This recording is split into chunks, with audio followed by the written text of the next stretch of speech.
नन्हा हूँ, एक पौधा हूँ, जरा सुन लो। कल तक मैं न जाने कहाँ था। रात में अचानक बहुत तेज बारिश हुई। भीगती हुई मिट्टी की जिस्म में बारिश की नमी पहुंची और उसमें दबा एक बीज आवरण तोड़कर अपनी ग्रंथियों को विकसित करने लगा। जब से वो आवरण टूटा है, तब से मैं खुद को महसूस कर रहा हूँ।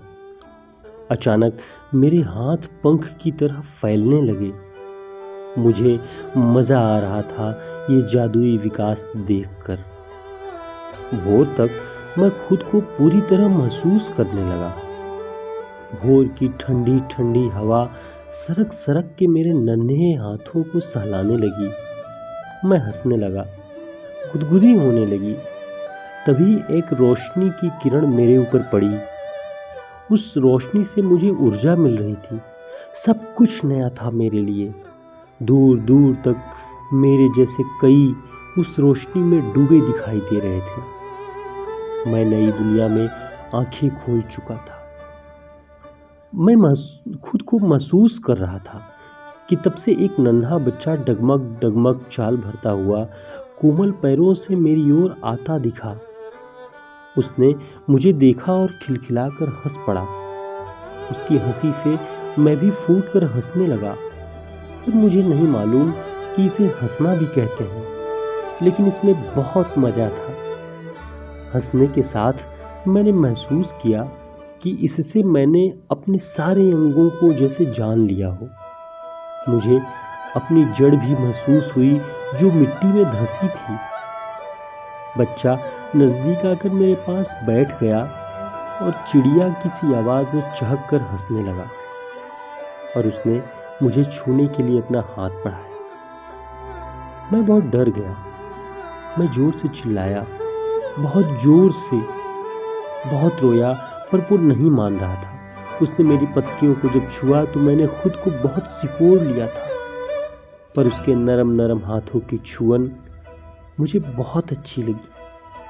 ये मेरे जीवन में किसी इंसानी स्पर्श का पहला अनुभव था। बच्चा तो मैं भी था। फिर मैंने अपने आप को उसकी छुअन के लिए फैला लिया। उसने मुझे कोई नुकसान नहीं पहुंचाया, बस मुझे छुए जा रहा था और खिलखिलाता जा रहा था। मैंने इंसान पहली बार देखा था और उसकी छुअन पहली बार महसूस किया। मुझे इस धरती से, इंसानों से प्रेम हो गया था। पर आज पहली बार मैंने अपनी कच्ची उम्र में ही कुछ ऐसे इंसानों को देखा जिनके हाथ हमारी प्रजातियों की छालों से भी ज़्यादा कठोर और खुरदुरे थे। जिनके हाथों में इस्पात का हथियार था।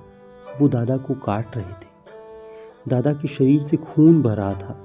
दादा चिल्ला रहा था, पर वे काटते जा रहे थे। मुझे लगा वो इंसान उस बच्चे से बहुत अलग थे, जिनमें हंसी नहीं थी, जिनमें स्पर्श नहीं था।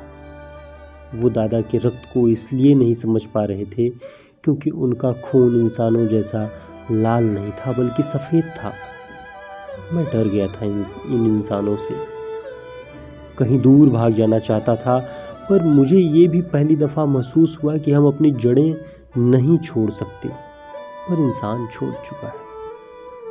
अब मेरी बारी भी आएगी। उस बच्चे को याद कर रहा हूँ जिसने मुझे छुआ था। काश वो आ जाता और मुझे हंसा के सारे दुख भुला देता।